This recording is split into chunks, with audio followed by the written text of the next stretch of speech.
This episode is brought to you by Progressive Insurance. Do you ever think about switching insurance companies to see if you could save some cash? Progressive makes it easy. Just drop in some details about yourself and see if you're eligible to save money when you bundle your home and auto policies. The process only takes minutes, and it could mean hundreds more in your pocket. Visit Progressive.com after this episode to see if you could save. Progressive Casualty Insurance Company and Affiliates. Potential savings will vary. Not available in all states.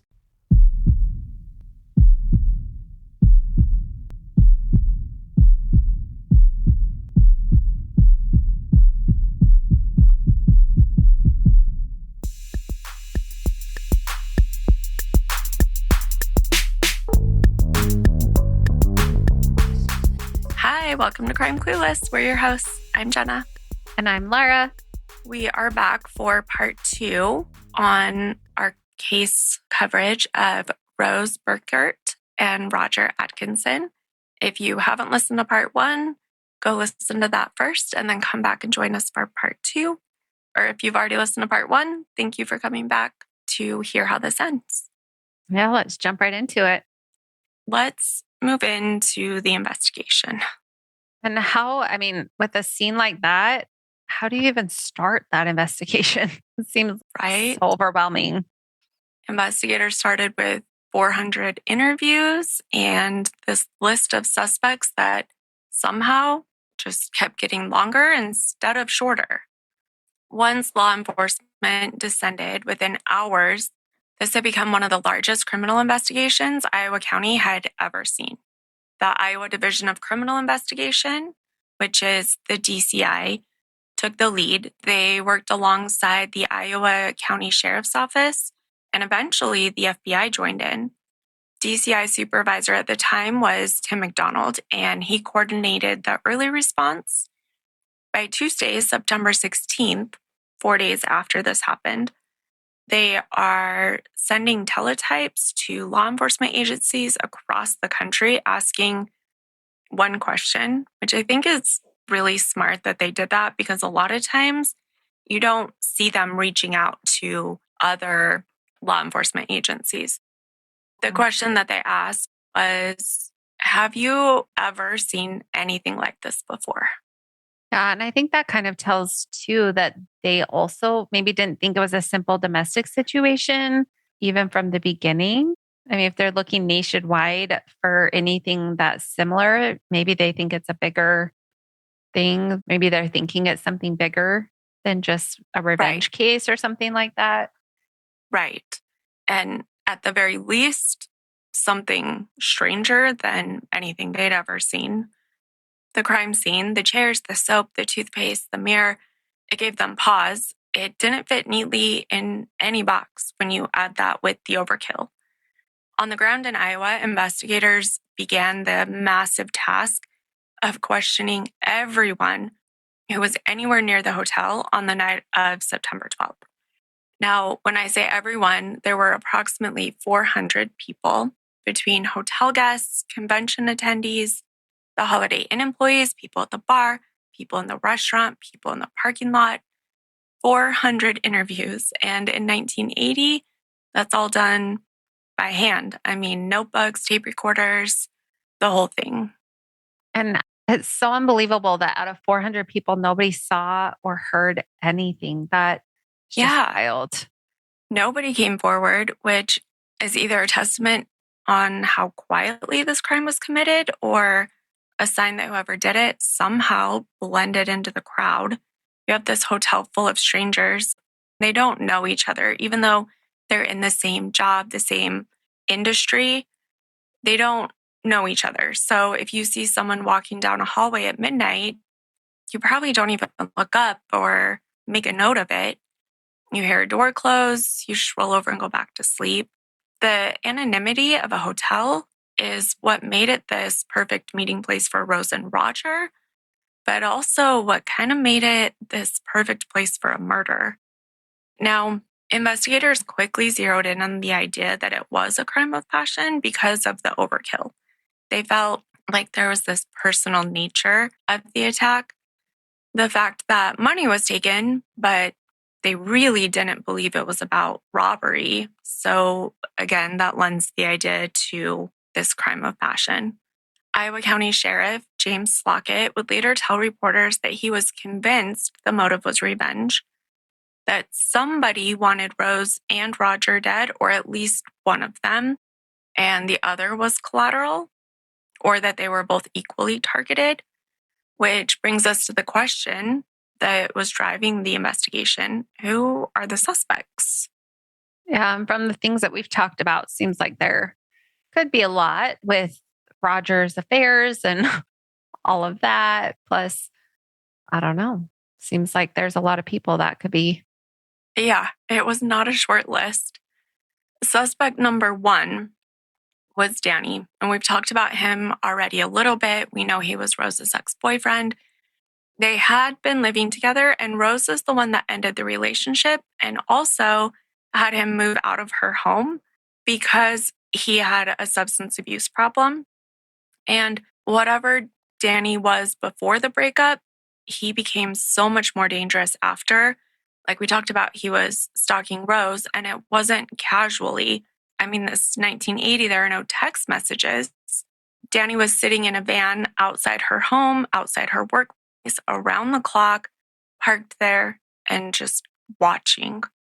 That's so much. It doesn't feel like that's just a guy who's sad about a breakup. That feels really like more of an obsession.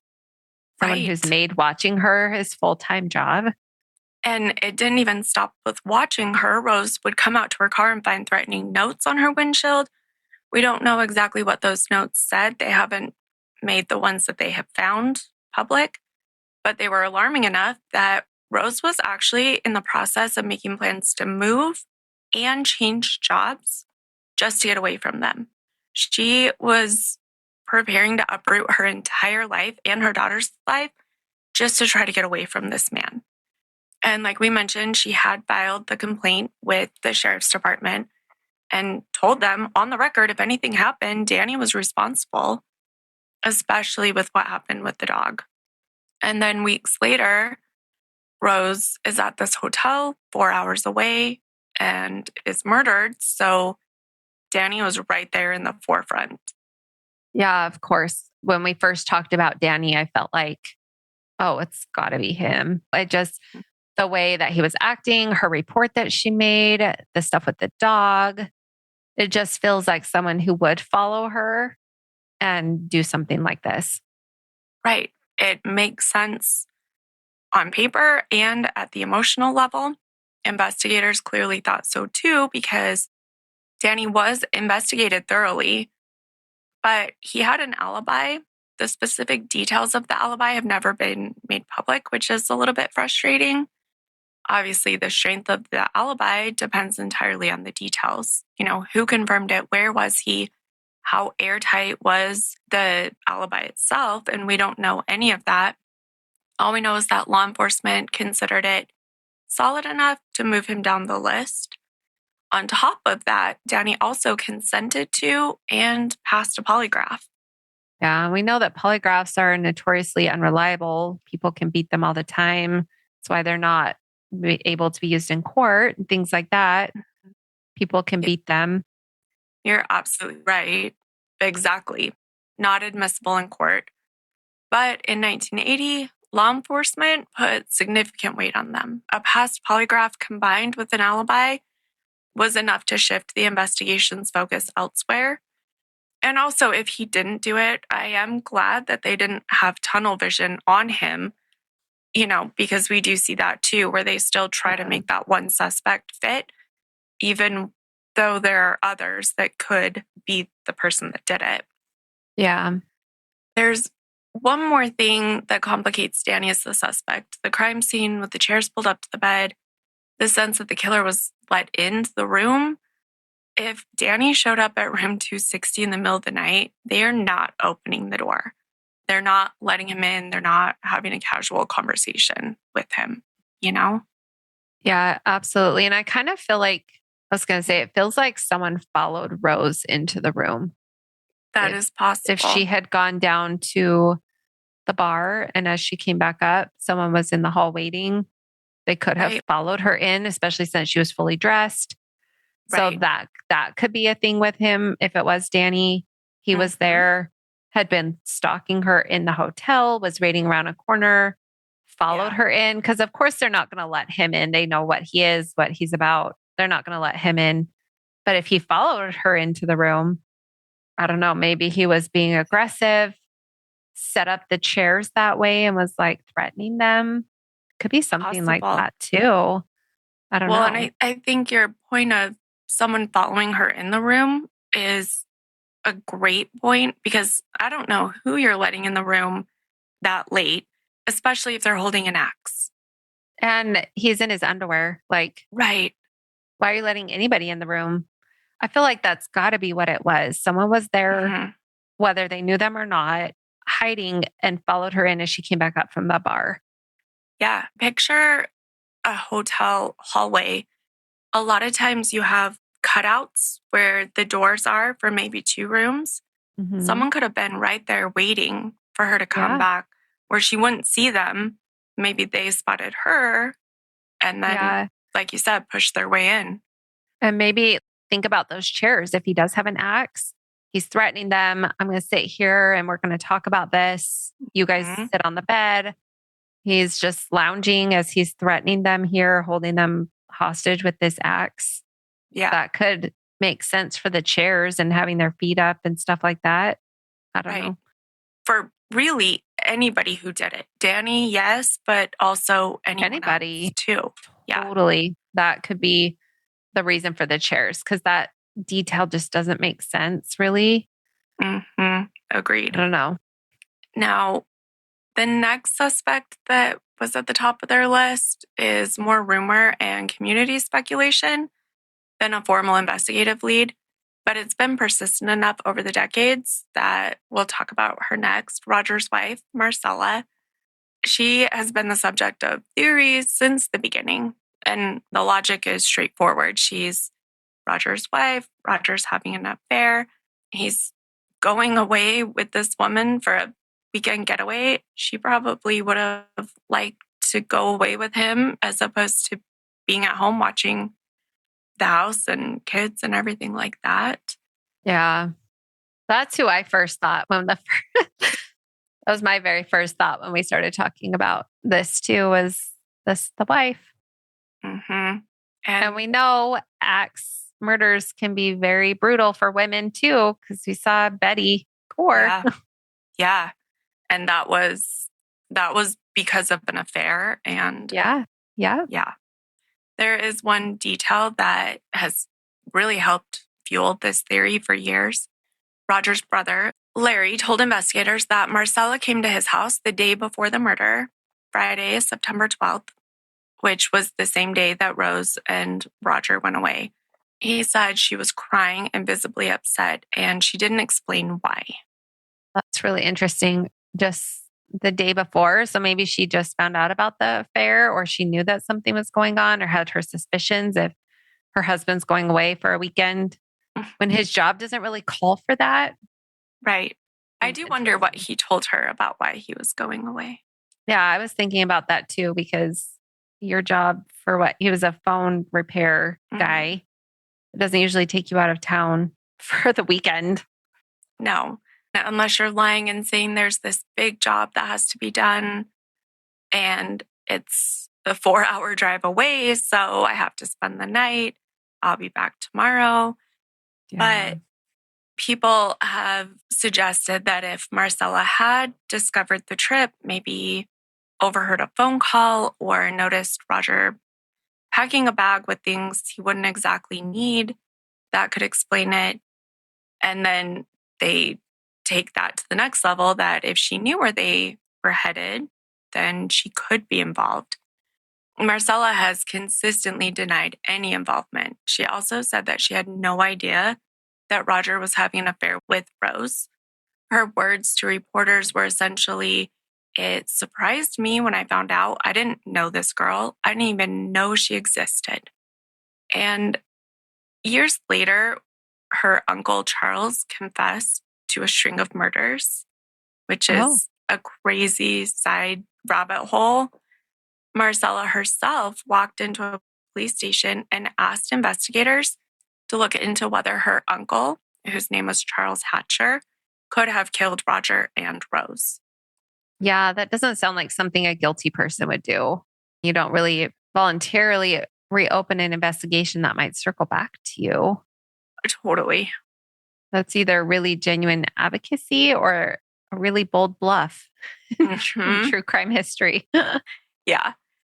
Over the years, Marcella has been an active advocate for solving the case. She has spoken to journalists. She cooperated with investigators. She even published a book about the murders recently in 2023 called Axed.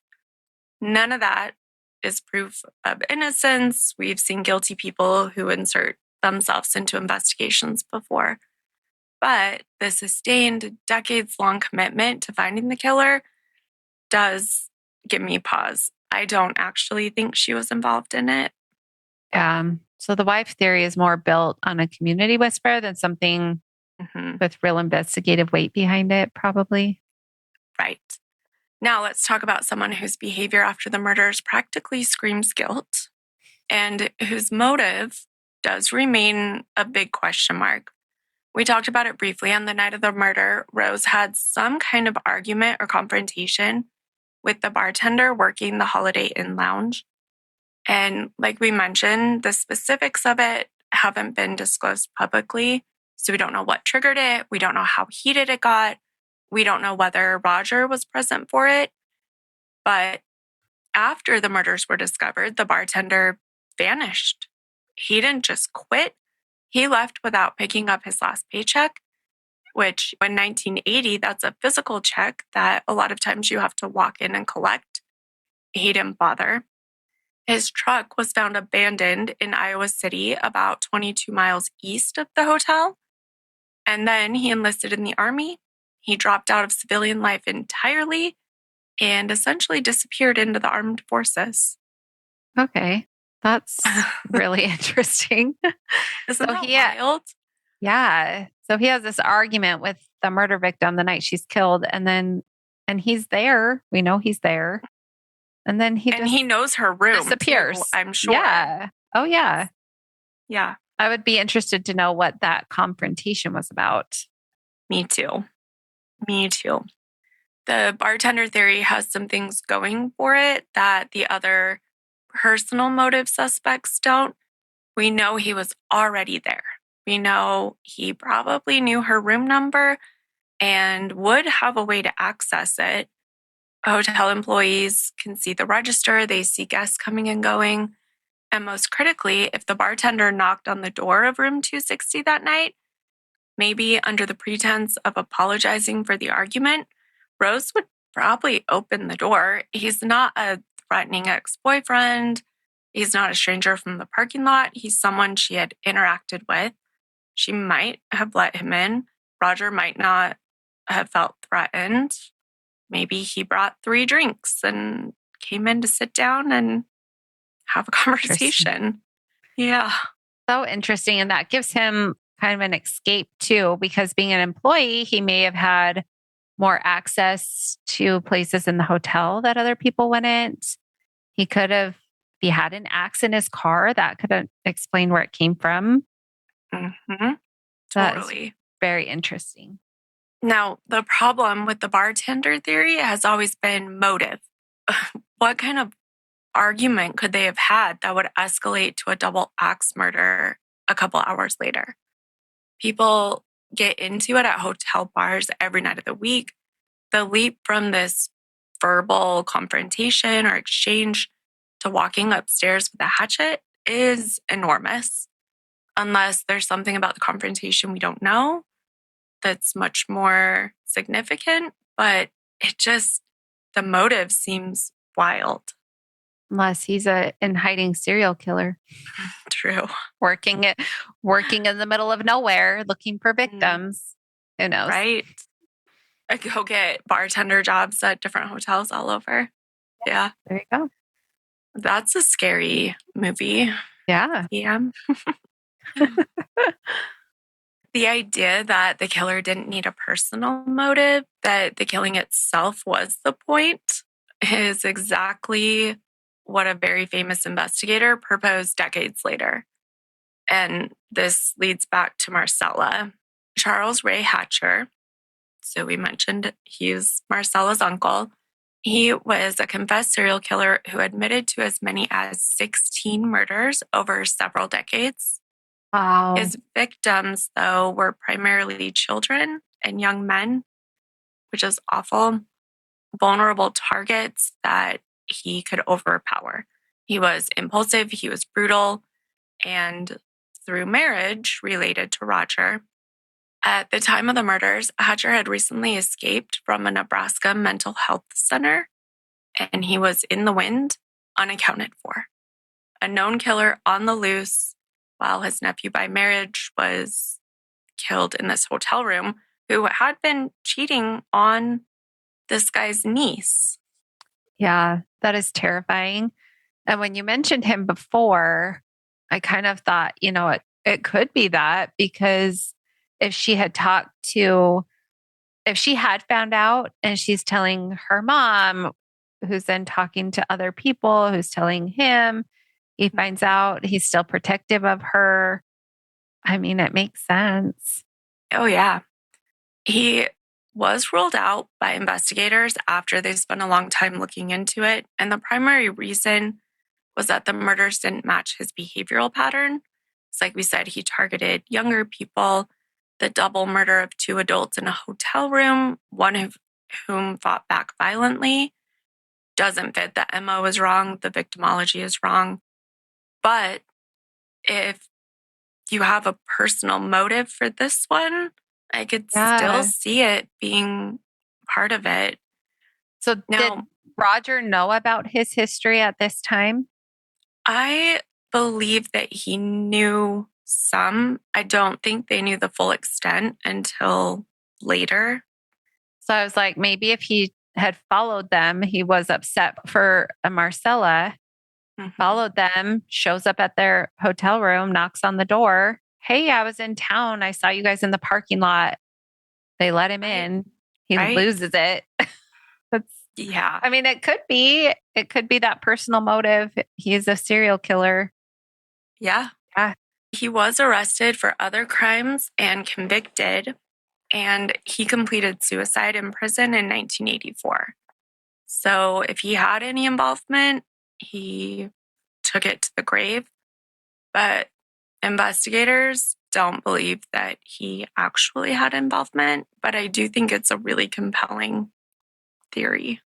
It really is, because with all the personal motive and things like that, and they don't really know where this guy is and his connection to the wife more than Roger. Yeah. Yeah, that's interesting. Right. In 2019, Paul Holes, who you might recognize, he is the retired investigator who's best known for helping identify the Golden State Killer. He examined this case for the Oxygen series, The DNA of Murder. He's one of the most respected forensic minds in the country, and his approach to Room 260 is different from how local investigators had looked at it for decades. He didn't start with the love triangle. He didn't start with Danny. He started with the crime scene anomalies, the behavior that didn't fit a revenge killing, the toothpaste, the soap, all of the ritualistic actions. And he asked a question that, while investigators had asked way back when, he had more tools to answer it at this point. He asked, has anyone else done this? And the answer was yes. Interesting. So there were 2. This episode is brought to you by Progressive Insurance. Do you ever think about switching insurance companies to see if you could save some cash? Progressive makes it easy. Just drop in some details about yourself and see if you're eligible to save money when you bundle your home and auto policies. The process only takes minutes, and it could mean hundreds more in your pocket. Visit Progressive.com after this episode to see if you could save. Progressive Casualty Insurance Company and Affiliates. Potential savings will vary. Not available in all states. Now, the first one is Jack McDonald. This happened in 1970, so a full decade before what happened in Room 260. Jack McDonald, he was 23 years old. He was killed inside Room 412 of the Travel Inn Motel in Meridian, Mississippi. He was found bent over the side of the bed, face down. The weapon was a blunt instrument consistent with the hatchet. And in the bathroom, toothpaste had been squeezed in the toilet. Oh, wow. That's really odd. But this is 10 years before Roger and Rose. Yes. Now, the second one was William Kyle. This one was much closer. It happened in July of 1980, so just 10 weeks before what happened to Rose and Roger. William Kyle was a 28-year-old traveling salesman. He was killed in room 217 of the Sheraton Motor Inn in Galesburg, Illinois. The hotel sat right off of Interstate 74.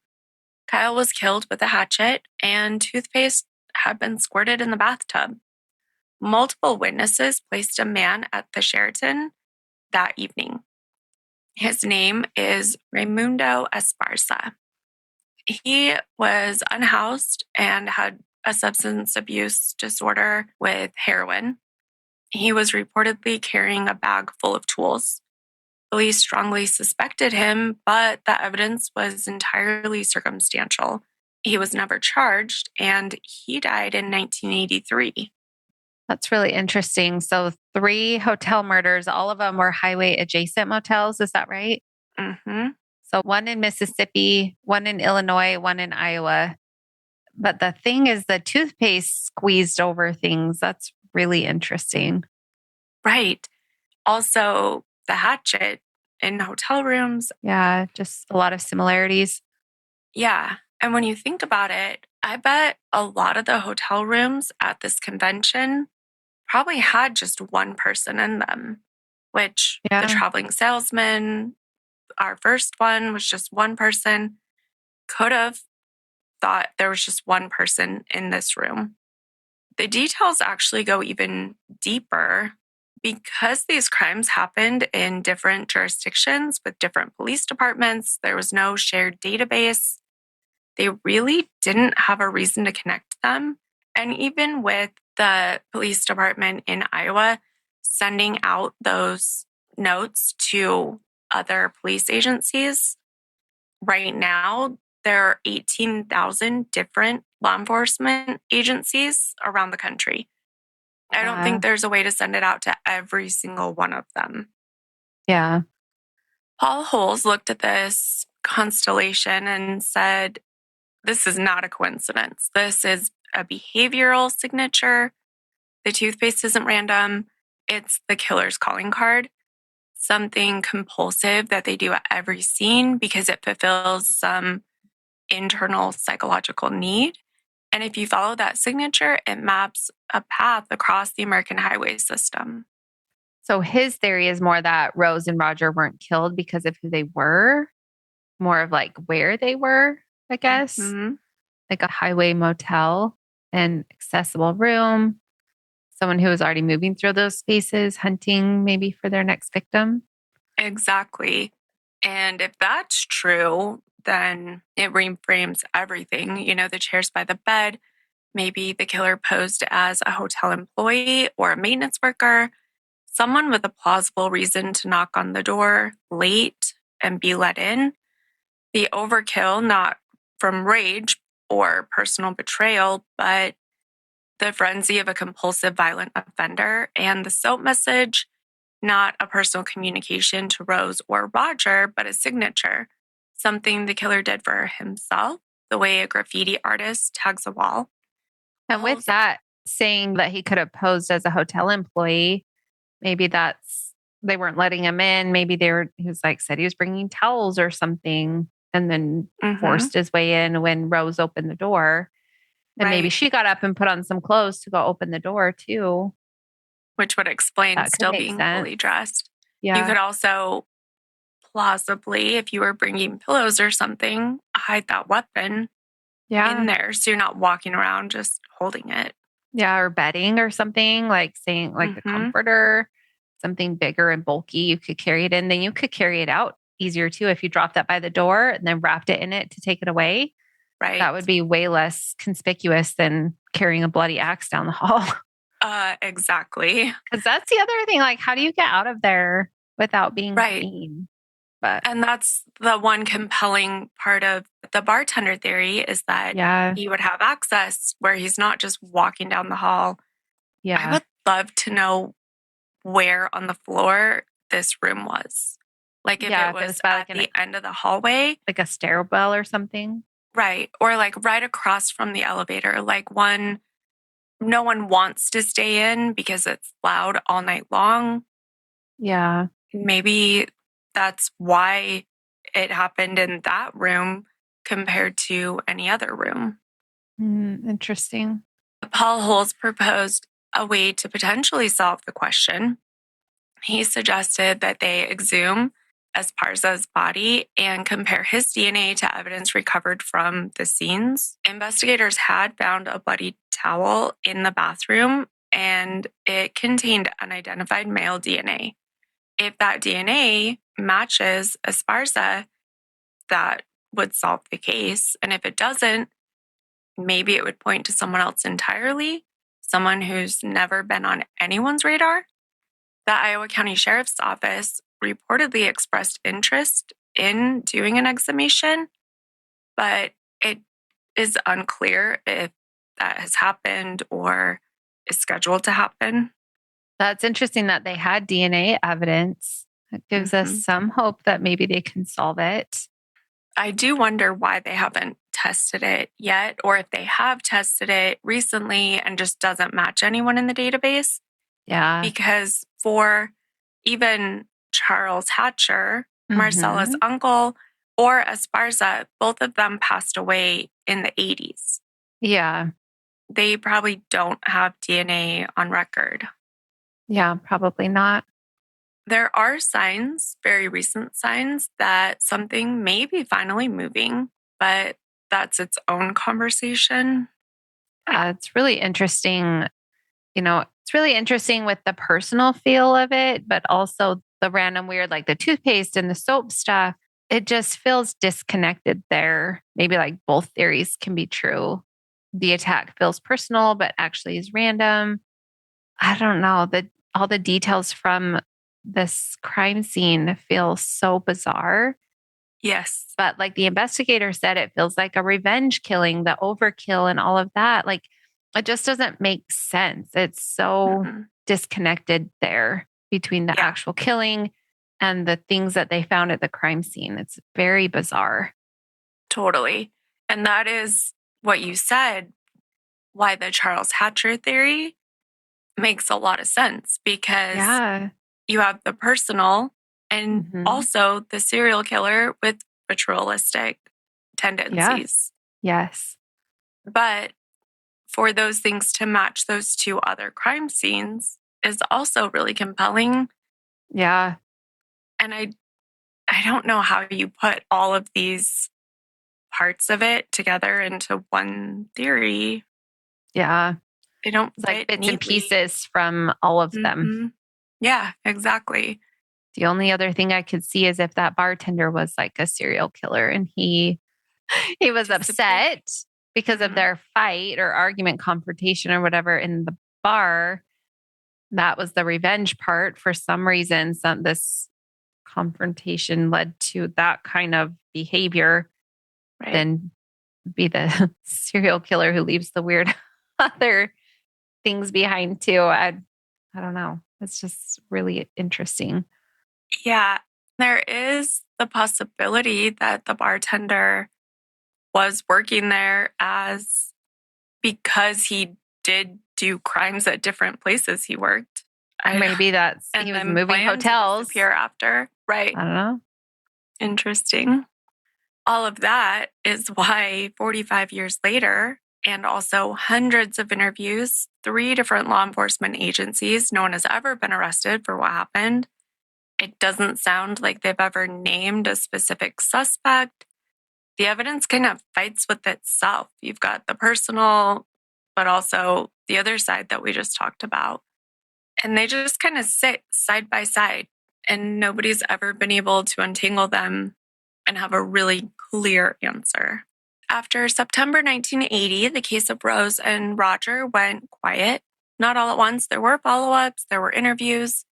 The DCI kept files. The Iowa County Sheriff's Office kept evidence. They did a good job keeping it carefully preserved, boxed, labeled, stored. Somebody always believed that it mattered, and they always made sure it was protected. That decision, that choice to keep everything so carefully stored and maintained, hopefully can end up being the thing that solves this case. But for years, for decades, nothing moved. The 1980s passed. Rose's daughter grew up without her mother. Roger's widow, Marcella, eventually remarried and tried to build a new life, but she never stopped thinking about it. In interviews over the years, Marcella has talked about the painful anniversaries, every September rolling around and bringing it all back. And the not knowing, the wondering, 10 years of wondering, 20 years, 30, 40, just never knowing what happened. And I think that's the hardest part that people don't talk enough about with cold cases. The victims aren't just the people who passed away, it's everybody who loves them living in this permanent state of basically unfinished grief. You don't have any answers. You don't have anything to help you close that chapter. And it's always maybe something's coming. Maybe this case is going to move forward again. It makes it really hard on the families left behind too. Oh, absolutely. You really can't move on very well. And for Marcella specifically, there was an added layer. She had to process not just the murder, but the affair. She had, like I mentioned, told reporters she had no idea Roger was seeing someone else. So Marcella lost her husband and then immediately learned she didn't know him the way she thought she did. Two full things of grief all at once. Yeah, that's a lot of emotions, conflicting emotions to process there, I think would be really difficult. And yet she still turned around and became an advocate for this case, which Right, is really amazing. has. Right. Despite everything, the betrayal, the pain, Marcella has always pushed for answers. She's spoken publicly, always cooperated, and tried to keep Roger's name out there.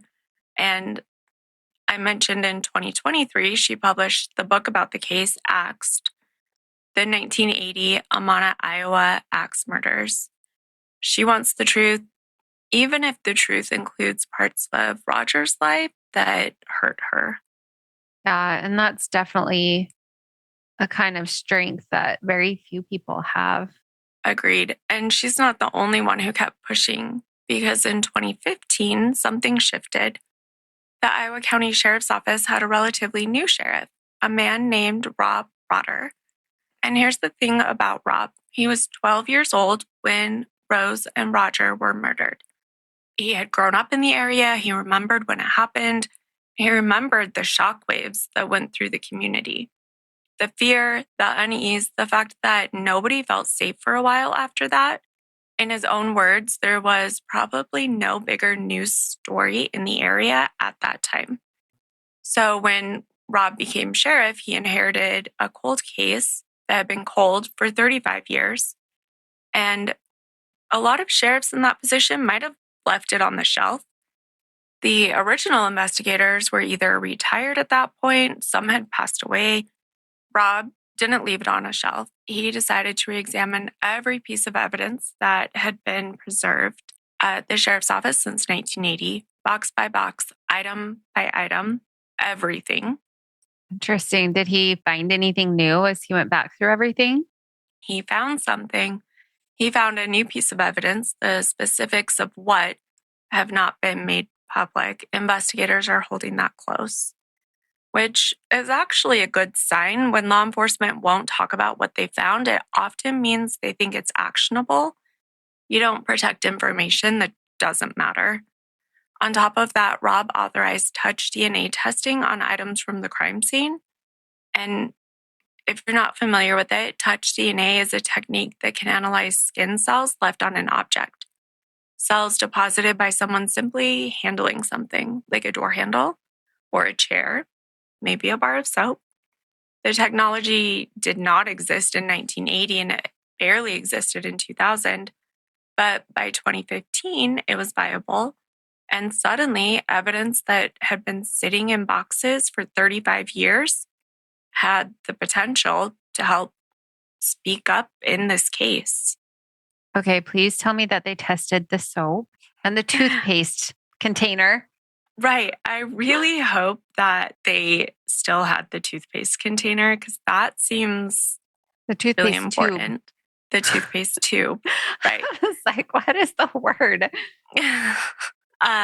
They're not saying exactly what they tested, but think about everything that was in the room. There were so many things that the killer touched. The towel that he used to clean up, the soap, the toothpaste, the nightstand. Any one of those objects could carry skin cells, and those skin cells carry DNA. The crime scene was essentially a time capsule sealed in 1980. And now, finally, technology that the killer could have never imagined could be used to analyze it. Yeah, because the things that we're able to do now with DNA was not even thought about in 1980. He had no reason to worry about what he was leaving behind. Right. No reason at all. DNA profiling wasn't used in a criminal case until 1986. Genetic genealogy, the technique that caught the Golden State Killer, didn't become a tool until the 2010s. Whoever killed Rose and Roger operated in a world where you could wash your hands in a sink, wipe a mirror, walk out, and really leave nothing useful behind at the time. But they did leave something behind. They just didn't know about it yet. After the new evidence was found and the DNA testing was initiated, Rob sent detectives back to St. Joseph, Missouri. They revisited witnesses. They collected blood samples from individuals connected to the case, presumably for comparison against whatever profiles were being developed from the crime scene evidence. The investigation, after 35 years of hibernation, was alive again. Then anything come from that? Where does it stand now? Well, as of 2026, and we do want to be careful here because I don't want to overstate what's happening or set any expectations that might not be met. Cold cases are fragile things, and progress doesn't always mean resolution. But earlier this year, the Deck podcast, which covers cold cases using playing cards distributed to inmates, featured Rose and Roger's case. In their coverage, they said something that caught a lot of people's attention. They reported that they had an exclusive update and that something is about to happen in the case that, in their words, quote, just might solve this nearly 50-year-old mystery, end quote. Oh, wow. That's really interesting. I wonder what exclusive update they have. Right. Now, the Deck is a credible outlet with law enforcement connections, and they really don't typically make statements like that without a basis. So whether something about to happen means an arrest, an identification, a DNA match, a grand jury, we don't know. But the tone of their reporting suggests the case has moved beyond review and into active forward motion, which would be very exciting. Especially after 45 years. And like we talked about, the people still waiting for answers. And for most of those 45 years, this case was a story people maybe told just in passing, maybe at that hotel bar because the hotel is still standing. It's still a hotel. It just has a different name. But did you hear about the murders in room 260? It was almost a ghost story, something that happened a long time ago and they thought would probably never be explained. But that evidence, those boxes, and someone new deciding to give it a second look, now our advanced technology might finally bring closure after 45 years to this case. Now, before we close, I want to know what you think, because I think where you land says something, and I bet our listeners are split on this one. I think I lean towards the serial killer vibe. That's what I get from this. Like, I don't know, especially with the other cases that have that same weird element to it with the toothpaste in the bathroom being squirted out everywhere. That is just so bizarre. Mhm. And I don't know. I feel like if it had been a personal thing, the person wouldn't have done those things. I think they would have left. I think it takes a certain kind of mind to kill somebody and then go play in the bathroom. I don't know how you do that without having some kind of psychopath mind. I don't know. Right. That's where I kind of feel like it lands, where someone was targeting travelers at highway hotels, and more of a case of bad timing for Rose and Roger. Maybe someone was scouting him in the bar. Someone saw that. I don't know. But maybe, like you said, maybe their room was right by the staircase. Maybe like 260 is that first room. Mhm. I don't know. What about you? I mean, I tend to agree. I feel like you can come up with a reasonable explanation for the soap, for the mirror, for the chairs even. But the toothpaste, I can't figure out like why Rose and Roger would have done that. Yeah. So that leads me to believe it was the person that attacked them. So then it makes sense that the other things in the bathroom were too. And I agree. I don't think it was somebody with a personal motive or some kind of revenge, even though it was overkill. I just think those things don't match up with like a revenge or a rage killing. But I'm guessing it was someone posing as a hotel staff or someone who was lying wait in the hallway, and they either knocked and said they had blankets, so they opened the door for them and they forced their way inside. Or like we said before, someone was there and followed Rose in as she came up from the bar. I think that makes sense with her being dressed. Either one of those, if she went to open the door to get a blanket and had put on some clothes there, I don't think they would have invited somebody in and have Roger hanging out in his underwear. That just doesn't make sense to me. Right. But the one thing I can't square away with that though is they were both in bed. They could have been moved. Yeah. You think? If the blood knocked spatter makes it seem like they were in bed. Do you think he could have knocked them out and then put them in bed? Possibly. Because if he hit them over the head and then just they went unconscious and then he put them in the bed that way. I wonder if they've ever considered if it were two people. Just because it's really hard to get two people to do what you're demanding they do, or to hit both of them. Yeah. Unless this person maybe had a gun, and then maybe Roger was asleep in bed and they knocked out Rose as they came in behind her, took her and laid her down and attacked one of them first. He could have attacked Roger next, because if he woke up as he carried her into the bed, he attacked him and then attacked her too. But if she was already like unconscious. Right. I think that actually makes the most sense, is that he had already gone to bed. Maybe they did have an argument and she went down to the bar to take a break, and he laid down and maybe kind of fell asleep with the TV on, just waiting for her to come back up. Yeah. Yeah. That makes sense to me. Because they say because he had the defensive wounds. Exactly. And so she if she didn't. was knocked out, he could have woken up from that, fought back. And he had those, and then they went after Rose. Yeah. Interesting. Yeah. It's so hard, because it's like, just because they were in bed to me doesn't mean that they were there initially, because you can always hit someone over the head, knock them out. Yeah. And they don't necessarily bleed if they're just knocked unconscious. I mean, they could have. Right. She could have had something, but if he bludgeoned her so much you couldn't tell. Right. I don't know. But also, the autopsy, I don't think has really been released. So that might be something they're holding close to the vest.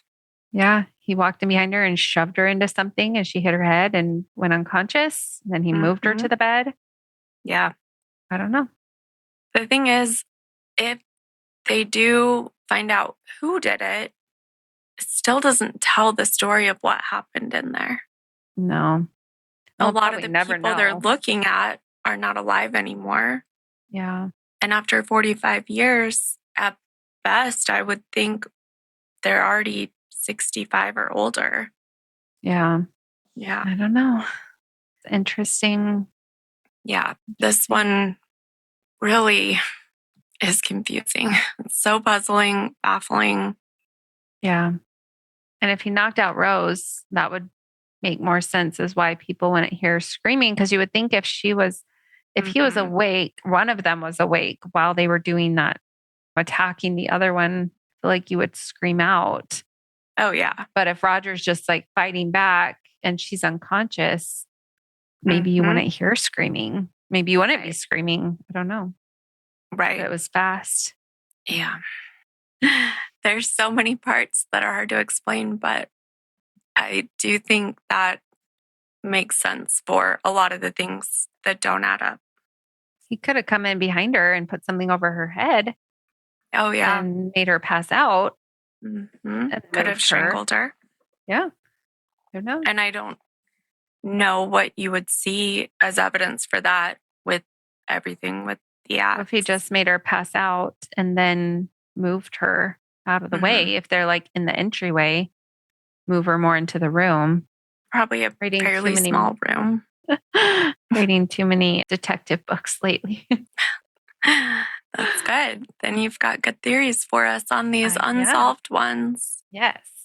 Rose was 22 years old. She was a mother. She was a nursing student working to build her life. And whatever happened in room 260, Rose deserved better. She deserved the future she was working towards. And Roger was 32. Even if he had flaws, which we did talk about, that should not be a death sentence. Nobody deserves what happened in that room. And nobody's family deserves 45 years of not knowing. If you have any information about what happened at the Amana Holiday Inn on September 12th, 1980, anything at all, even if you think it's small, even if you've been carrying it for decades, they would encourage you to please reach out. The Iowa County Sheriff's Office can be reached at 319-642-7307. And the Iowa Division of Criminal Investigation can be reached at 515-725-6010 or by email. And we'll list all of that in the show notes, as well as the information to reach the FBI's Violent Criminal Apprehension Program, which is VICAP. Room 260 has been waiting for 45 years for an answer, and someone out there has to have one. And if you're ever driving through Williamsburg, Iowa on I-80, the hotel's still there. It's a Ramada now. Different name, different owners.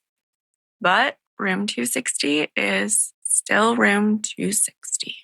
Anything else? Thanks. We covered as much as we can with as little answers as we have. All the theories. Yeah. Yes. Lots of suspects that really could fit the bill, but also don't. Yeah. I kind of feel like when they do DNA testing, it might end up being someone who wasn't even on the suspect list. Could be. Yeah. I don't know. Hopefully we can have an update. Yeah. I hope so. Yeah. Well, thank you for joining us for this episode of Crime Clueless. If you were looking for the resources we use in this episode, you can find those on our blog, which is on our website, crimeclueless.com. And we'll also link it in the show notes. We would love to connect with you on Instagram or Facebook or YouTube.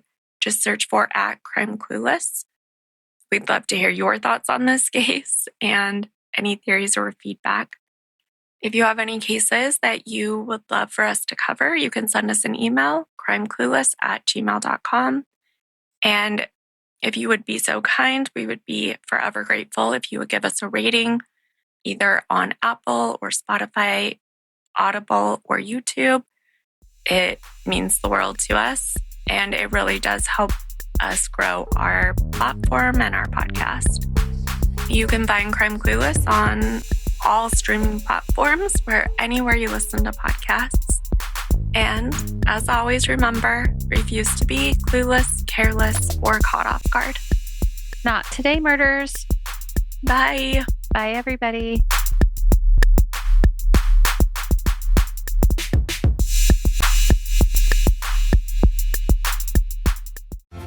I drive my bus in a busy city. That's why road safety is so important to me. I know that I must slow down and be extra careful when I make a wide turn. Buses need more room than cars. Everyone can help keep our roads safe. Next time you're driving, remember to give buses plenty of time and space to finish turning before driving ahead. Let's all plan to share the road safely. Learn how at www.sharetheroadsafely.gov. This episode is brought to you by Progressive Insurance. Do you ever think about switching insurance companies to see if you could save some cash? Progressive makes it easy. Just drop in some details about yourself and see if you're eligible to save money when you bundle your home and auto policies. The process only takes minutes, and it could mean hundreds more in your pocket. Visit Progressive.com after this episode to see if you could save. Progressive Casualty Insurance Company and Affiliates. Potential savings will vary. Not available in all states.